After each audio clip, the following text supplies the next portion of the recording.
Hey, it's Mark coming to you from Baker's Green Acres. Today's the 31st of July, 2017. And I said I would get back to you on Friday about this whole situation with licensing and search warrants and all this stuff as pertains to Baker's Green Acres and the Michigan Department of Agriculture. And I really got rolling on this video and I went 21 minutes and I couldn't upload it. So I have to keep the videos to 10 minutes. And so I'm probably going to have to make 2 or 3 of them because there is a bigger issue here. And I think the position that I'm in, I'm remiss in my duties as a citizen and as a farmer if I don't just speak it, just say it, just put it out there.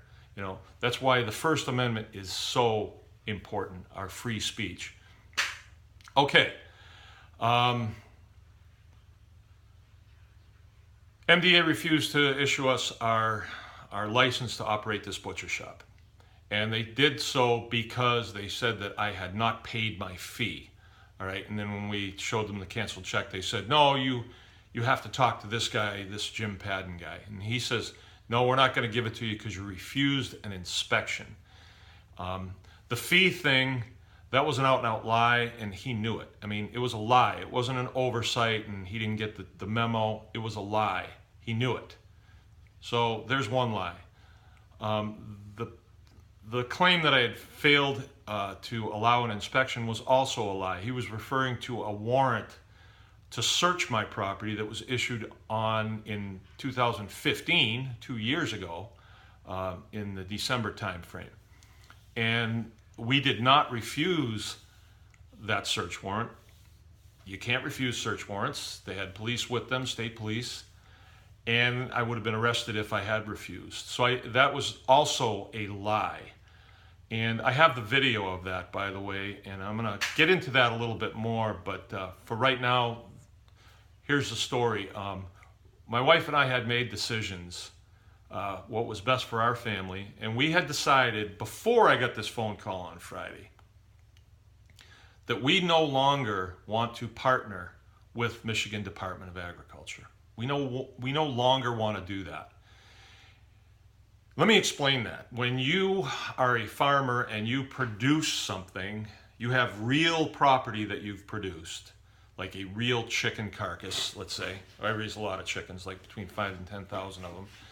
And then we wish to sell them in retail stores. I have several of those in several restaurants and then farmers markets, stuff like that. In order to do that, you have to have a license. So that license is actually a forced partnership with Department of Ag. And, you know, I don't like to be forced into anything, but I came here and this is the situation that existed when I got out of the military. So if I wanted to play, I had to do it their way. I can't tell them, well, I'm not going to do this. I want to do it my way. They had a system. And I didn't really understand it, but I applied for the license. They came, inspected my butcher shop. After I had built it, I built this myself, and they issued me the license. And that gave me the authorization to sell in restaurants and everything else.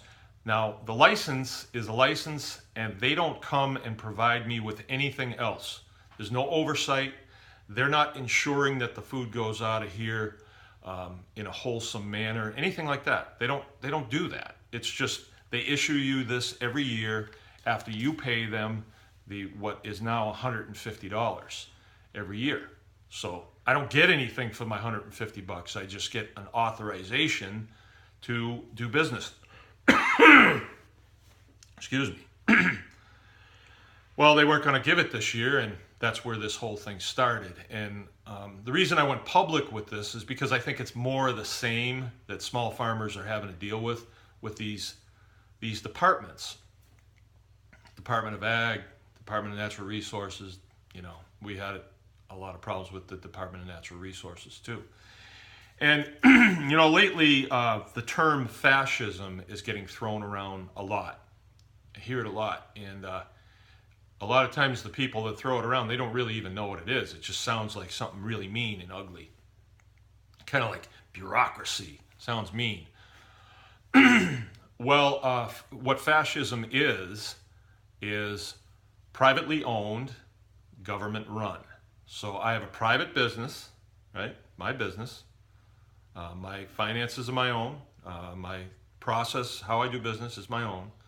But then I have the government that tells me, you're going to do this, this, and this. And you don't have a choice. You don't have a choice because we're the government, and we're the type of government that if you don't do what we want you to do, we'll take away your authorization. If you keep doing business, we'll send people up the driveway and they will incarcerate you and they will put you in jail or worse.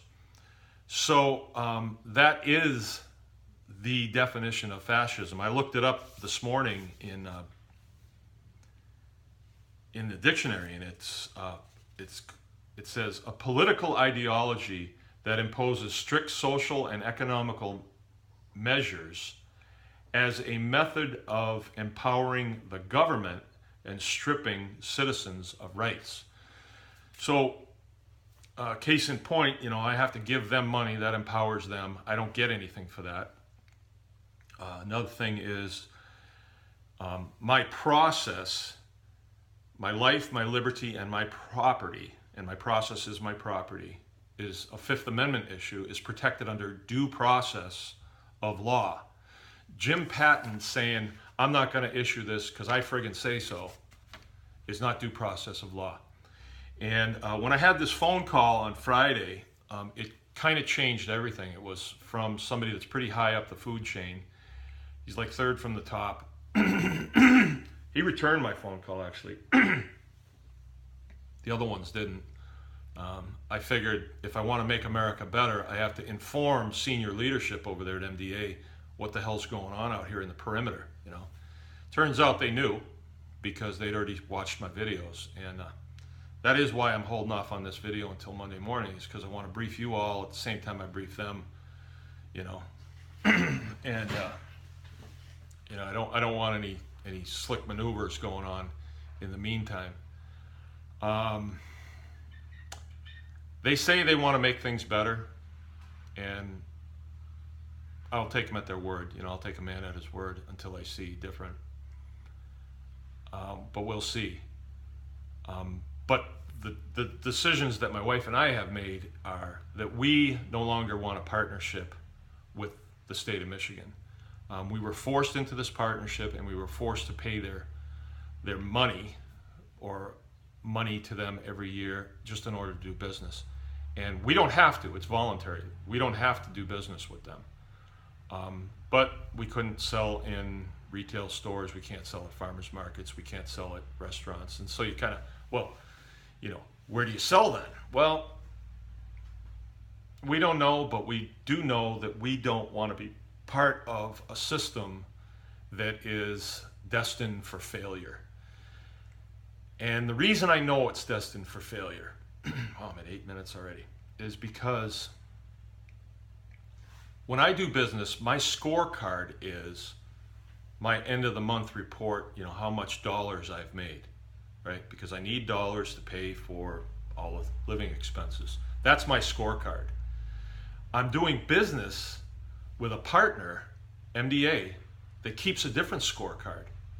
They don't get their money from the licensing necessarily. That's not where the majority of their money comes from. It comes from taxpayer dollars that they just take. They don't really ask me if I'm on board with this. They just take it, and then it's distributed amongst their employees, and their employees get paid pretty good, and they produce what? I don't know. I really don't know, but I don't think it's a lot, and that is kind of the problem, I think. And it's one of the reasons why I don't think I want to do business with them, is because I'm kind of carrying them, and I just don't want to do it anymore. I can't do it in good conscience. Okay, I'm coming up here on 10 minutes, so I'm going to shut off and then turn back on.